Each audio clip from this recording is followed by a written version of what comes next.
Korea जिले में BJP के पूर्व जनपद उपाध्यक्ष की हत्या का मामला सामने आया है। कांग्रेस ने प्रदेश में लॉ एंड ऑर्डर पर सवाल भी उठाए हैं। मामले में उप मुख्यमंत्री अरुण साव का भी बयान सामने आया है। तो देखिए, कोरिया जिले में बीजेपी के पूर्व जनपद उपाध्यक्ष की हत्या का यह मामला, जिस पर कांग्रेस ने प्रदेश में लॉ एंड ऑर्डर पर अब सवाल उठाए हैं और मामले पर उप मुख्यमंत्री अरुण साव का बयान भी सामने आया है। उन्होंने कहा है कि घटना की पूरी जांच होगी, घटना में जो भी तथ्य आएंगे उसके आधार पर आगे की कार्रवाई की जाएगी। घटना पर बयानबाजी करना दुर्भाग्यजनक उन्होंने बताया है। कांग्रेस पार्टी में प्रदेश का आपराधिकरण किया गया और कांग्रेस घटना को राजनीतिकरण करने की कोशिश कर रही है, ऐसा उप मुख्यमंत्री अरुण साव का कहना है। तो देखिए, जिस तरह से यह पूरी घटना सामने आई है, अब उसको लेकर बयानबाजी भी शुरू हो गए हैं, क्योंकि प्रदेश में लगातार अपराध के आंकड़े बढ़ते नजर आ रहे हैं। और क्या कुछ उन्होंने कहा है, हम आपको सुनवाते हैं।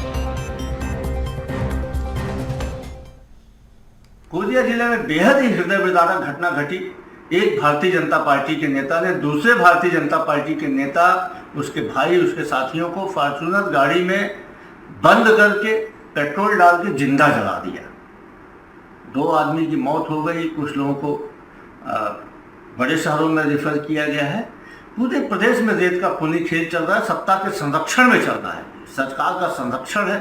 सरकार में बैठे हुए लोग पैसा कमाने के लिए पूरे प्रदेश में रेत के धंधे में खूनी मंजर फैलाए हुए हैं। भयावह स्थितियां बनी हुई हैं, बेहद शर्मनाक है। पूरे प्रदेश में कानून व्यवस्था नाम की चीज नहीं है।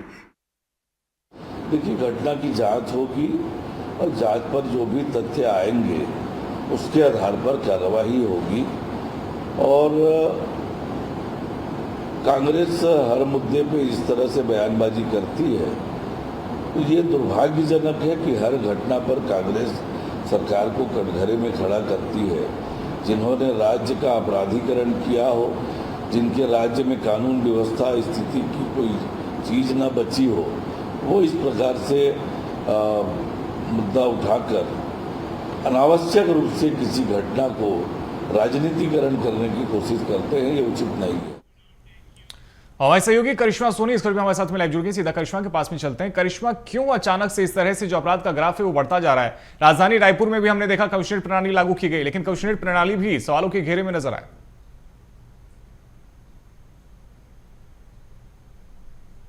में लगातार जो क्राइम का ग्राफ है वो बढ़ता जा रहा है। इसको लेकर के जिस तरीके से राजधानी रायपुर में कमिश्नरेट तो लागू है, लेकिन इसके बावजूद कई बड़ी घटनाएं जो है वो देखने को मिलती है। वहीं अगर दूसरी ओर बात की जाए तो कोरिया जिले में जो भाजपा के पूर्व जनपद अध्यक्ष हैं, उनको लेकर के देखिए जो बड़ा मामला सामने आया, जहां पर उनके समेत कई ऐसे लोग जो उनके साथ वहां पर मौजूद थे, देखिए रेत के पूरे मामले को और वाद विवाद को लेकर के जो है ये पूरी शिकायत पहले ही कर दी गई थी। इस पर जो है FIR को लेकर के मांग भी की गई थी। वहीं दूसरी ओर अगर इस पूरे मामले को देखें तो देखिए जो भाजपा के पूर्व जनपद अध्यक्ष हैं, उन पर जो है पेट्रोल छिड़क कर जिंदा जलाने की जो कोशिश है उनको की गई। और फिर इसी पूरे मामले पर देखिए कहीं ना कहीं अब छत्तीसगढ़ में जो कानून व्यवस्था है उस पर कई सवाल उठते नजर आ रहे हैं। केवल यही नहीं, देखिए अन्य जो है जिलों में भी इसी तरीके से जो है घटनाएं देखने को मिलती है। जहां पर अंबिकापुर में भी एक और घटना सामने आई थी, जहां पर 2 भाई बहन जो है मेडिकल में कुछ दवाइयां लेने के लिए जा रहे थे, जहां पर कुछ लोगों ने जो है जो लड़की है उससे कुछ अभद्र व्यवहार किया, उसके साथ छेड़खानी की, जिसके बाद जब उस भाई ने विरोध किया तो उसे भी बेरहमी से जो है उन लोगों ने पीटा। तो इसी तरीके की घटनाएं पूरे प्रदेश भर में जो है देखने को मिल रही है, लेकिन इन पर लगाम नहीं लग रही। बड़ा सवाल यही उठता है कि जो प्रदेश में कानून व्यवस्था लगातार बिगड़ती जा रही है, उससे किस तरीके से कंट्रोल किया जाएगा। बिल्कुल करिश्मा, सवाल भी देखिए यही खड़ा हो रहा है कि आखिरकार एक तरफ साई के सुशासन की बात की जाती है और दूसरी तरफ लगातार अपराधों का ग्राफ बढ़ता जा रहा है। कहां चूक हो रही है? इन अपराधों में कमी क्यों नहीं आ रही है?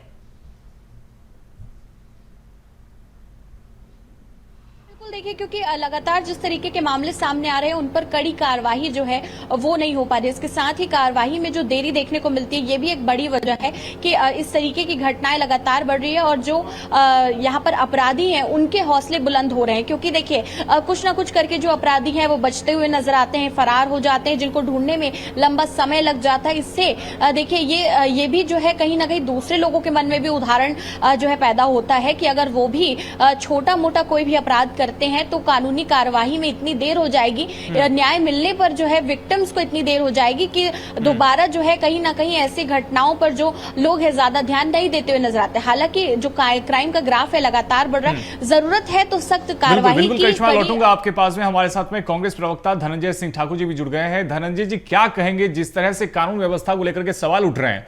हम नक्सलवाद को खत्म कर सकते हैं, नक्सलियों के मन में खौफ पैदा कर सकते हैं, फिर अपराधियों के मन में खौफ पैदा क्यों नहीं हो रहा?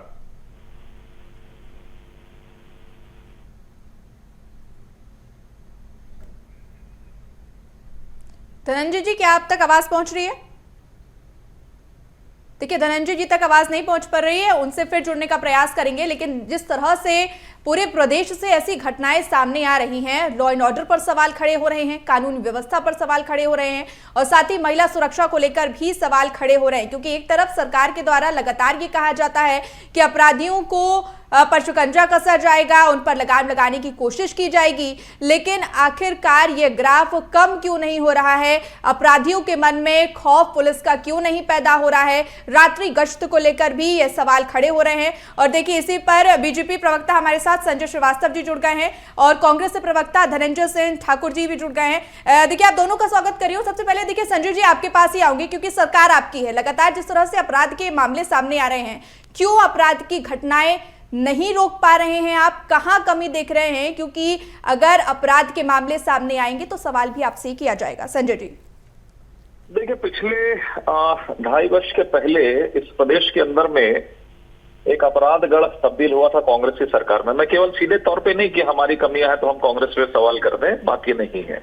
देखिए, यदि देश के अंदर में एक लंबे समय से नक्सलवाद जो था, जिस नक्सलवाद को यहाँ पे हम समाप्त कर सकते हैं, तो अपराधियों को गिरफ्त में लाना कोई बहुत बड़ी चीज नहीं है। लेकिन हाँ, एक चुनौती है, हमारे सामने चुनौती है और लगातार प्रयास जारी है, क्योंकि पिछले 5 वर्षों में, मैं बहुत स्पष्ट कहूंगा, कांग्रेसियों को बुरा लगे या अच्छा लगे, ये पूरा प्रदेश अपराधगढ़ में तब्दील हो गया था। यहाँ तक कि जो सत्ता पक्ष के भी लोग थे, वो तमाम प्रकार के भ्रष्टाचार और अपराधियों को लेकर यहाँ पर इस तरह की स्थिति बनी थी। आपको याद होगा कि पहले 2003 से भी एक यहाँ पर राजनीतिक मर्डर हुआ था, उसमें भी कांग्रेस के नेताओं का इन्वॉल्वमेंट था, यहाँ तक कि पूर्व मुख्यमंत्री तक ये बातें गई थी। तो ये कांग्रेस का हमेशा से चरित्र रहा है कि जिन प्रदेशों में रहे वो अपराधगढ़ में तब्दील हो जाता है। संजय जी, देखिए, आप सही सवाल उठा रहे हैं। आपने ये कहा कि नक्सलवाद को जब हम खत्म कर सकते हैं तो अपराध को क्यों नहीं खत्म कर सकते, और सवाल भी यही है कि आखिर क्यों नहीं खत्म कर पा रहे हैं? ये जो चुनौती सामने आ रही है, इससे निपटने के लिए क्या प्रयास कर रहे हैं आप?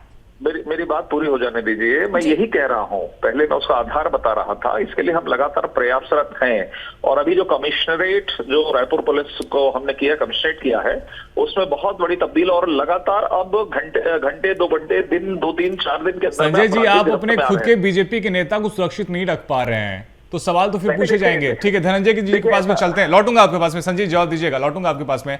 धनंजय जी, संजय जी कह रहे हैं कि हमने नक्सलवाद को खत्म कर दिया, अपराधियों के मन में भी खौफ पैदा कर देंगे, तो क्यों नहीं कर पा रहे हैं ऐसा? देखिए, भारतीय जनता पार्टी के प्रवक्ता संजय श्रीवास्तव जी, जो कोरिया जिला में जो भाजपा नेता को जो रेत तस्करी अवैध काम में जो शामिल था, उनके बीच में विवाद होता है और उसको जिंदा जला दिया जाता है, उसकी मौत हो जाती है, उसके भाई की मौत हो जाती है, उसके प्रति इनकी ना तो संवेदना है ना ही जिम्मेदारी रही है। इसीलिए पूर्ववर्ती सरकार पर आरोप लगाकर पल्ला झाड़कर भाग रहे हैं। इसमें 2 बात समझिएगा। जब संजय श्रीवास्तव जी पूर्ववर्ती सरकार पर आरोप लगा रहे हैं ना, और आज रेप तस्करी के मामले में भाजपा नेता का विवाद हुआ है और भाजपा नेता की ही मौत हुई है 2 गुटों के संघर्ष में, तो ये तो स्पष्ट है कि प्रदेश में भाजपा के नेता ही अपराध करते हैं। हमारी सरकार पे आरोप लगा रहे थे, उस दौरान भी अपराध ही करते थे लोग, और आज भी इनके सरकार के दौरान अपराध ही कर रहे हैं भाजपा के नेता, इसीलिए घटनाएं हुए। लेकिन धनंजय जी, अगर आरोप प्रत्यारोप को साइड में रख दिया जाए तो क्या आप वजह मुख्य तौर पर देखते हैं? क्योंकि देखिए, लगातार ये पहले कोई घटना नहीं है, इससे पहले भी कई घटनाएं महिला सुरक्षा को लेकर भी सामने आई हैं और चाकूबाजी को लेकर भी सामने आई। तमाम तरह की खबरें हम दर्शकों तक पहुंचाते हैं, लेकिन आखिरकार सवाल ये उठता है कि इन अपराधों पर लगाम क्यों नहीं लग पा रही है? आप क्या प्रमुख वजह देखते हैं धनंजय जी? देखिए, मुख्यमंत्री रिमोट से चलने वाला है तो अविवेक से काम नहीं करते हैं। एसपी कॉन्फ्रेंस कर लिए, कलेक्टर कॉन्फ्रेंस कर लिए 2-2 बार, उसके परिणाम क्यों नहीं आया?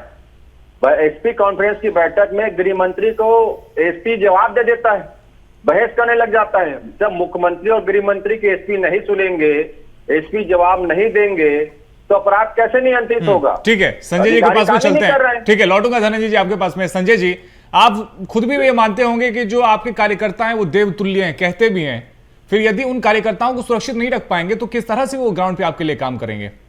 नहीं, देखिए ऐसा है, सबसे पहले इस बात को समझने की आवश्यकता है कि हमारे लिए इस प्रदेश की जो 3 करोड़ जनता है वो हमारे लिए बराबर है। बात बीजेपी के नेता पे हमला हुआ, उसके साथ चोरी हुई, ये नहीं है हमारी प्राथमिकता, नहीं, ये कांग्रेस नहीं है, ये कांग्रेस। लेकिन एक मैसेज तो जा रहा होगा ना, एक मैसेज तो जा रहा होगा, एक आम आदमी के साथ में अपराध होता है, हो रहा है, उसको भी रोका जाना चाहिए। लेकिन आप अगर अपने कार्यकर्ताओं को भी सुरक्षित नहीं रख पाए जो आपकी पार्टी के साथ भी जुड़े हुए हैं, तो आप क्या जवाब देंगे प्रदेश की जनता को? देखिए, यही तो विशेषता है ना कि हम सबको समान नजरों से देखते हैं। कोई भाजपा कांग्रेस को हम सिक्योरिटी देते हैं कांग्रेस के टाइप कि अच्छा तमाम नेताओं को हम सिक्योरिटी देते हैं, बाकी जनता को हम सड़क पे छोड़ दें, ये बीजेपी नहीं करेगी, ये कांग्रेस करेगी। और अपराध की बात, जरा 2 मिनट समय दीजिएगा कि अपराध की बात है, आखिर 5 सालों के अंदर में कांग्रेस के नेता और कांग्रेस के अधिकारी ही जेल के अंदर में क्यों है? इतना भ्रष्टाचारी क्यों है? आम आदमी होता, कोई गुंडा होता, कोई प्रदेश के दूसरे प्रदेश के बाहर के लोग होते। 5 सालों के अंदर में इन्होंने बाहर के प्रदेशों के जो तमाम इस तरह के असामाजिक तत्व हैं, इनको संरक्षण देने का काम किया है। इनको खदेड़ने में समय लगता है, नक्सलियों को जिस तरीके से खदेड़ने में समय लगा, इन्होंने प्रश्रय दिया। नक्सली कहते थे कि हमारी सरकार आ गई। धनंजय जी ये कह रहे हैं कि हमारे लिए प्रदेश की जनता, भारतीय जनता पार्टी कार्यकर्ता सब एक बराबर है। क्यों बार बार ये हाईलाइट किया जा रहा है कि भारतीय जनता पार्टी के कार्यकर्ता थे तब उनकी मौत हो गई, उनकी हत्या कर दी गई? भाई, रेत तस्करी के मामले पर जो रेत तस्करी में भाजपा नेताओं को काम कर रहे हैं, जो रेत तस्करी में शामिल है, उनके गुट में हमला हुआ, वही मरे हैं। हम एक व्यक्ति की बात नहीं कर रहे हैं। ये तो प्रदेश के किसी की सुरक्षा नहीं कर पा रहे। अंबिकापुर में आधी रात को 2 भाई बहन जा रहे थे, उसके साथ छेड़छाड़ हो जाता है। राजधानी रायपुर में 2 बड़ी घटनाएं लूट की हो चुकी है। गृह मंत्री जी, मुख्यमंत्री प्रदेश में रहते हैं, राजधानी में मैं यदि बार-बार ये हाईलाइट कर रहा हूं कि भारतीय जनता पार्टी कार्यकर्ता, क्योंकि यही चीज अगर पश्चिम बंगाल में आज से 2 महीने पहले हुई होती तो इसी चीज को ये बहुत बड़ा एक मुद्दा बना देते कि देखिए राजनीतिक तौर पर हत्या हो गई, चुनाव होता। जी देखिए, ईश्वर की कृपा से छत्तीसगढ़ पश्चिम बंगाल न बने। और पश्चिम बंगाल में क्या था, मैं निवेदन करूंगा कि तुलना नहीं करें पश्चिम बंगाल। ठीक है, लेकिन संजय जी एक जवाब दीजिएगा।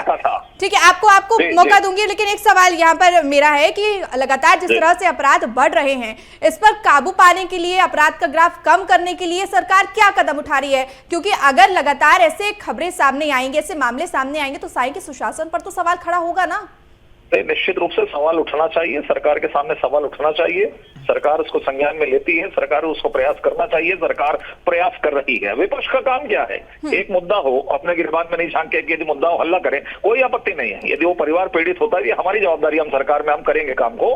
लेकिन यदि कांग्रेस उल्टा चोर कोतवाल को डांटे तो मुझे लगता है ये बहुत अच्छा नहीं लगता है। ठीक है, जाहिर तौर पर ऐसे मामलों पर सियासत नहीं होनी चाहिए। प्रदेश की जनता भी यही चाहती है कि लॉ एंड ऑर्डर सुधरे, और यदि इस तरह के अपराधी अपराध को अंजाम देते हैं तो उनको ठोस से ठोस सजा भी दी जाए। फिलहाल बहुत शुक्रिया धनंजय जी आपका, संजय जी आपका, साथी करिश्मा आपका भी हमारे साथ में जुड़ने के लिए।